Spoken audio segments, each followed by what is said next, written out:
conheçamos e prossigamos em conhecer ao Senhor. Como a alva será a sua saída, e Ele a nós virá como chuva seródia que rega a terra. Oremos. Deus onipotente, omnipresente, omnisciente, nós te adoramos porque o Senhor é santo. Nós somos pecadores, por isso pedimos o perdão de todos os nossos pecados. Perdoe-nos e purifique-nos, e, ó nosso Deus, acompanhe-nos durante a nossa meditação, para que nós possamos perceber, entender o sentido da Tua Palavra. Pedimos em nome e por amor de Jesus Cristo, nosso Senhor. Amém. O texto para a nossa meditação foi encontrado na carta de Paulo aos Romanos, capítulo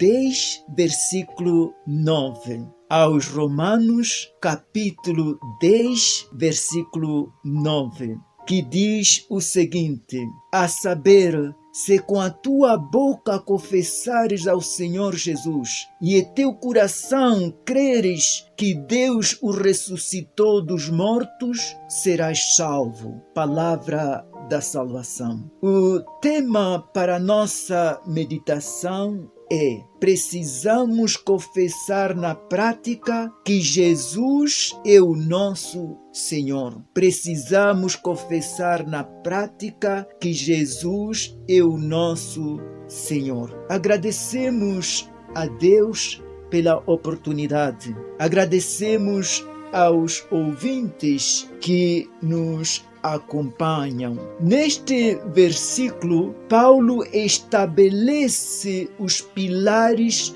da fé cristã, a confissão pública de que Jesus Cristo é o Senhor e a crença sincera na ressurreição de Jesus. Paulo sintetiza que a salvação não vem das obras ou da lei, mas sim da rendição pessoal e da fé. Se com a nossa boca confessarmos que Jesus é o Senhor. A palavra Senhor era usada para designar a autoridade absoluta. No contexto da época, declarar que Jesus é o Senhor significava reconhecer Cristo como soberano acima de qualquer governante terreno. E isto contrastava com a exigência dos Césares, que obrigavam a ser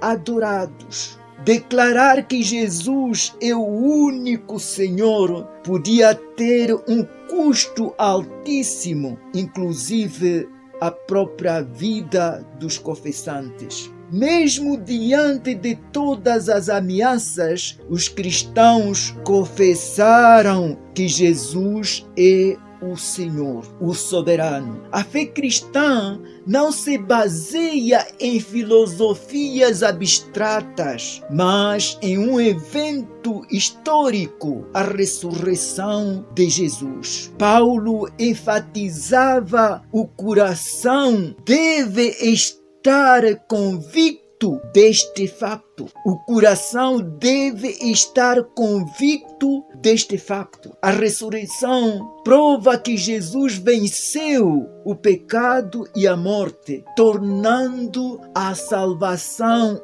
uma realidade. A salvação é uma dádiva divina concedida pela graça, não pelas palavras faladas mecanicamente. A confissão pública autêntica e a crença interior são os resultados visíveis de uma transformação espiritual. Por último, podemos dizer que o versículo ensina que o Evangelho envolve totalidade do ser humano. Não basta conhecer os fatos sobre Jesus Cristo intelectualmente. A fé salvadora une o que cremos no íntimo com o que confessamos e vivemos diante do mundo. Alguns dizem: eu não vou à igreja, eu não me mostro, mas sei o que faço. Isto é falsidade. A fé não deve ser escondida. A fé deve ser publicitada. Nós precisamos de falar aquilo que nós sentimos, dizer a realidade, mostrar o que somos. Devemos confessar Jesus como o nosso único Senhor, o nosso único Salvador. Por isso, minha irmã, meu irmão, esta tua fé de esconde, não vale. Você precisa confessar que Jesus é o Senhor e que Deus o ressuscitou. Isto é fé, isto é verdade. Por isso, que Deus nos ajude para que sejamos verdadeiramente confessantes e arautos da salvação. Que Deus nos abençoe. Amém.